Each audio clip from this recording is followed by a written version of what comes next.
వెంకటాచలమునందు మాత్రమే జరిగే అద్భుతం ఏమిటో తెలుసా అండి? శిశువు నుండి వృద్ధుడి వరకు, స్త్రీ పురుష పండిత పామర కుల మత వర్ణ వివక్ష లేకుండా ఆనంద నిలయంలోకి మీరు ఇలా వెళ్ళి చూడగానే ఒక పెద్ద రాశీభూతమైన విద్యుత్ ఎలా లాగేస్తుందో అలా ఆయన మీ మనసు లాగుతాడు.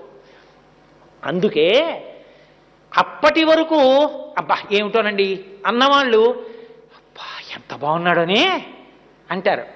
వెనక్కి నడవడం జీవితంలో అలవాటు ఉండదు. తోసేస్తున్న గోవిందా గోవింద గోవిందా గోవింద ఇటు బయటికి వచ్చి కూడా ఇలా చూస్తుంటారు తొంగి. ఎలా ఉంది ఏం చెప్పనండి అంటాడంతే. అంటే నువ్వు ఎంత ప్రయత్నం చేసినా మనసు నిలబడదు.